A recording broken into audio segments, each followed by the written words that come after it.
Hello dear students. आइए इस lecture में हम अनसीन रीडिंग कॉम्प्रीहेंशन के कुछ रूल्स के बारे में डिस्कस करते हैं। तो आइए देखते हैं कॉम्प्रीहेंशन होता क्या है। Comprehension means the mind capability to grasp the meaning of a given passage. Comprehension का तात्पर्य माइंड की जो अक्षमता है दिए हुए पैसेज के अर्थ पे पकड़ बनाने के लिए हमारे दिमाग की जो अक्षमता है, जो कैपेबिलिटी है, वह कॉम्प्रीहेंशन कहलाती है। In order to be able to comprehend a given passage and to answer the related questions in a clear and effective manner, students are advised to keep in mind the following suggestions. दिए हुए passage को समझने में सक्षम होने के लिए और स्पष्ट और प्रभावशाली ढंग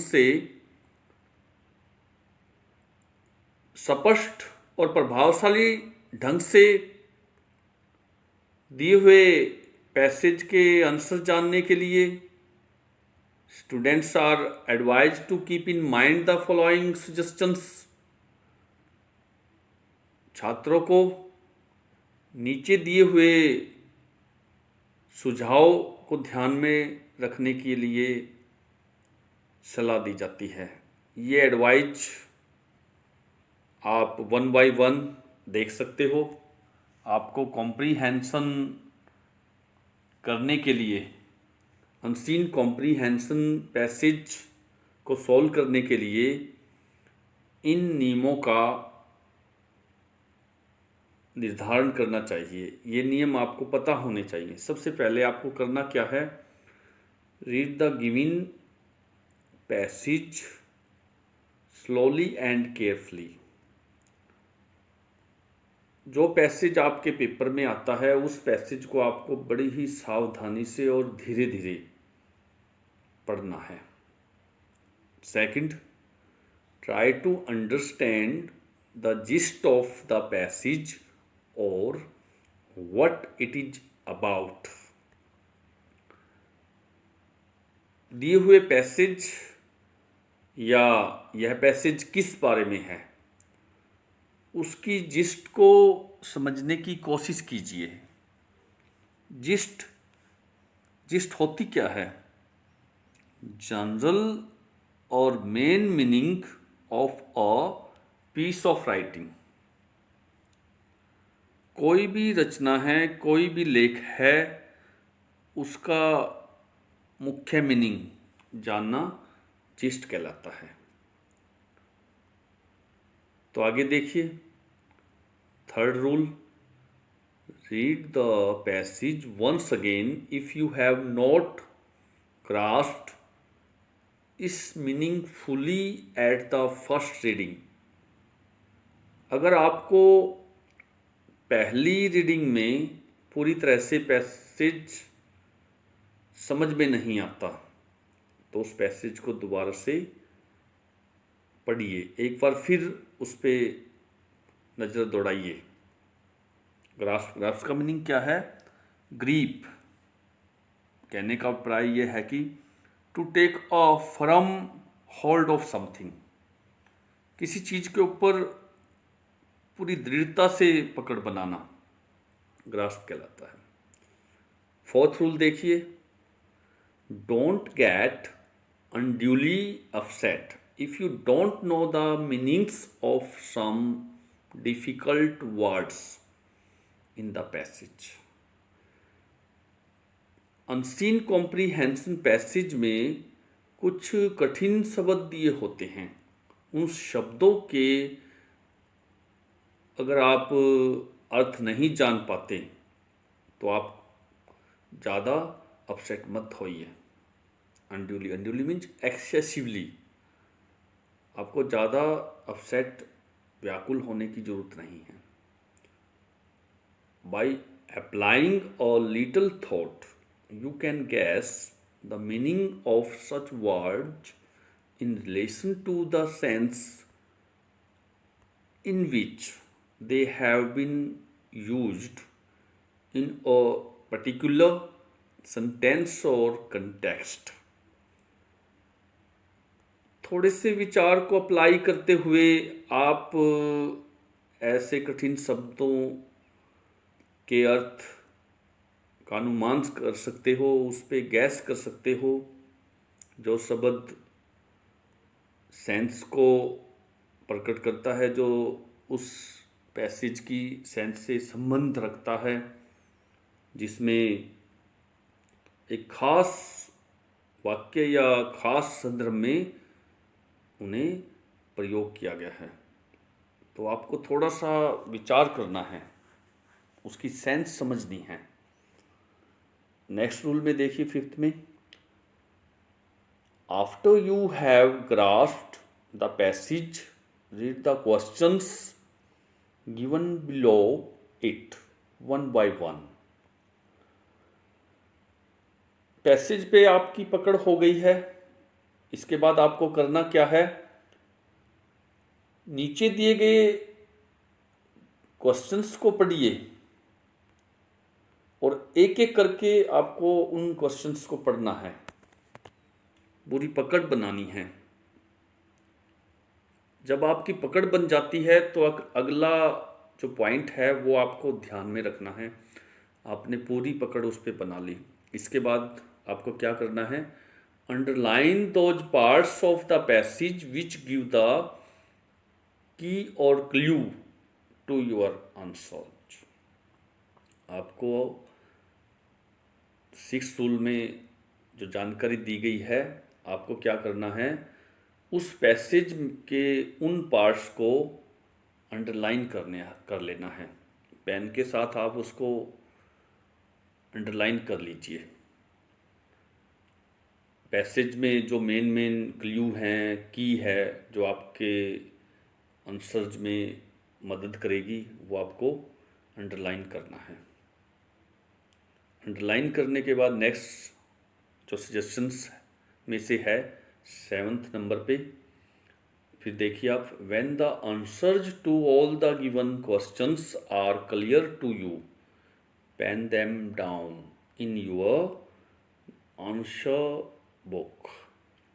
जब आप दिए हुए सभी प्रश्नों का, सभी क्वेश्चंस का जवाब दे देते हो, तो जवाब देने के बाद उन सभी क्वेश्चंस के आंसर आप अपनी आंसर बुक में लिख लीजिए।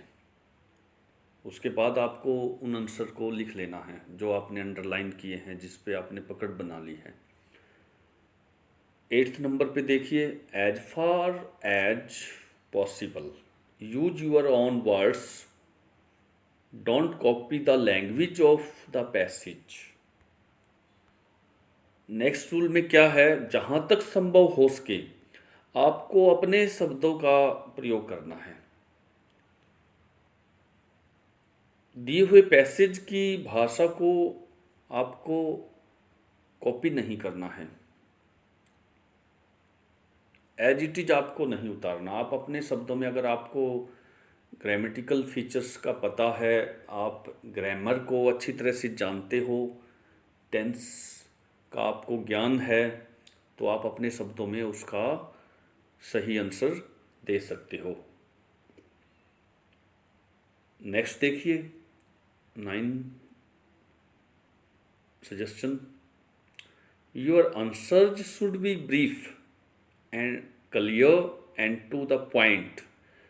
आपके जवाब संक्षिप्त, स्पष्ट और टू द पॉइंट होने चाहिए। Often it is possible to give a good answer using only a single word or phrase, and it is not necessary to write in complete sentences. अक्सर एक अच्छे जवाब, एक अच्छे आंसर का केवल एक ही वर्ड में या एक ही फ्रेज में आंसर देना संभव है, और पूरे वाक्य में उन्हें लिखना नेसेसरी नहीं है।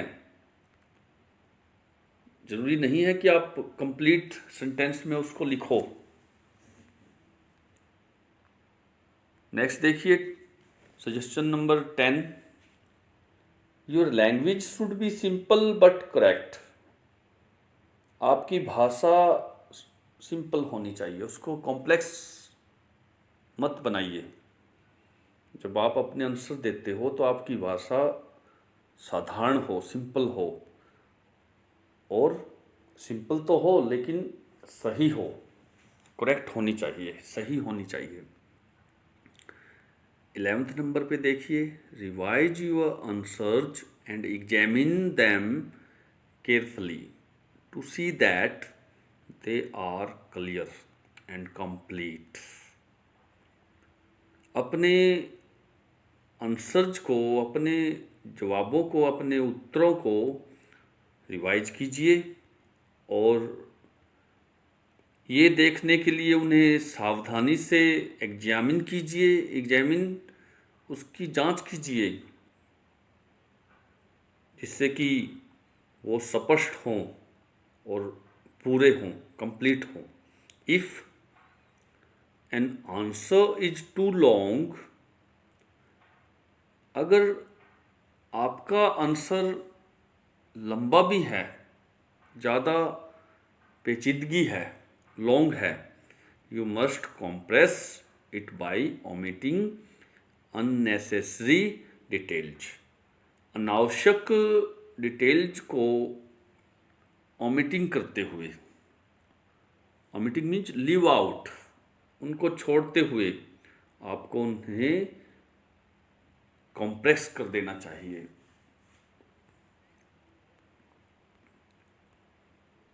नेक्स्ट 12th नंबर पे, correct all mistakes in spelling, grammar, punctuation etcetera. Spelling में, व्याकरण में, ग्रामर में और पंक्चुएशन में, इनमें सभी गलतियों को करेक्ट कीजिए। आपकी स्पेलिंग ठीक होनी चाहिए, ग्रामर ठीक होनी चाहिए, और जैसे पंक्चुएशन में कॉमा, सेमी कॉलन, कॉलन, इस तरह से आपके हाइफन या आपकी अपोस्ट्रोफी, ये सभी सही होनी चाहिए। लास्ट सजेशन में देखिए, if you are required to give a heading to the passage, keep in mind that the heading should be very suitable, short and crisp.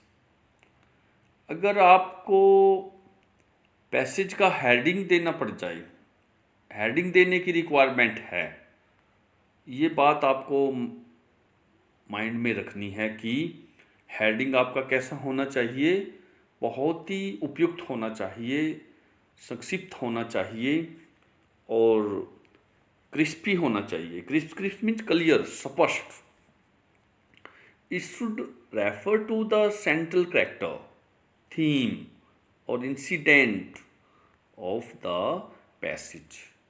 जो आपका अनसीन कॉम्प्रीहेंशन पैसेज है, उस पैसेज की इंसिडेंट को, कोई भी घटना, इसका सार, थीम, निचोड़, इसका सेंट्रल कैरेक्टर, उसको रेफर करने वाला होना चाहिए। इफ सम इडियम और proverb sums up the theme of the passage, it can also be used as a heading. अगर कुछ मुहावरे या लोकोक्ति पैसेज के थीम को, पैसेज के सार को निष्कर्षित करती है, तो इसे हेडिंग के रूप में भी प्रयोग किया जा सकता है। Besides keeping all the above points in mind, it is also essential that the students have a good knowledge of the English language and they can express themselves in grammatically correct sentences. ऊपर दिए गए सभी points को mind में रखने के अतिरिक्त, mind में रखने के अलावा यह भी जरूरी है कि विद्यार्थी, छात्र को अंग्रेजी भाषा की अच्छी नॉलेज होनी चाहिए, उसे अच्छा ज्ञान हो और वे ग्रामेटिकली, व्याकरण के तौर पे सही वाक्यों में अपनी अभिव्यक्ति दे सकें, ऐसा होना चाहिए। ग्रामेटिकली इनकरेक्ट लैंग्वेज तो इट में convey the sense, sounds very clumsy and creates a poor impression. व्याकरण के तौर पे अनुपयुक्त, गलत या इनकरेक्ट भाषा, यद्यपि इससे क्या होता है, ये ऐसी सेंस को कन्वे करवा सकती है, ऐसी साउंड्स शो कर सकती है जो बहुत ही क्लमसी हो। क्लमसी का मीनिंग क्या है? डन विदाउट स्किल, जिसमें कोई भी स्किल काम नहीं करती हो, और जो क्या करेगी, गलत इंप्रेशन ही शो करेगी। The ability to express oneself correctly and lucidly can't be acquired by learning a few rules. It requires diligent labor and constant practice. देखिए, अपने आप को सही ढंग से अभिव्यक्त करने की एबिलिटी, करने की योग्यता, और अपने आप को लूसिडली मीन्स इजी टू अंडरस्टैंड, जिसको समझने में आसानी हो, क्लियरली एक्सप्रेस्ड, जो आसानी से अभिव्यक्त किया जा सके। तो इस तरह से खुद को अभिव्यक्त करने की एबिलिटी और लूसिडली, क्लियरली अपने आप को, जिसमें समझने में आसानी हो, वो कुछ एक रूल्स की लर्निंग से एक्वायर नहीं की जा सकती। It requires diligent labour and constant practice. इसमें किसकी जरूरत होती है? Diligent means showing care in your work. जब आप कोई भी काम कर रहे हो, उस काम में आपको केयर दर्शानी चाहिए। आप बड़ी ही परवाह के साथ उसमें काम कीजिए। अगर आप डिलीजेंटली लेबर करते हो और आपकी कांस्टेंट प्रैक्टिस है, तो आपका प्रयास अच्छा बन सकता है। तो हमने कुछ रूल्स, कुछ सजेशंस अनसीन कॉम्प्रीहेंशन पैसेज से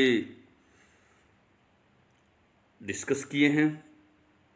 ये रूल्स आने के बाद मैं एक्सपेक्ट करता हूँ आप इजीली किसी भी अनसीन पैसेज को ड्राफ्ट कर सकते हो। इस वीडियो के बाद हम एक अनसीन कॉम्प्रीहेंशन पैसेज पे जल्द ही बात करेंगे। अगर आपको ये है प्रयास अच्छा लगा हो तो आप चैनल को सब्सक्राइब कीजिए और अपने लाइक्स और कमेंट सेंड कीजिए। कमेंट्स से आप इस पैसेज से रिलेटेड अपनी क्वेरीज भी डाल सकते हो। तो आइए मिलते हैं अनसीन कॉम्प्रीहेंशन पैसेज फर्स्ट के साथ। Thanks to all.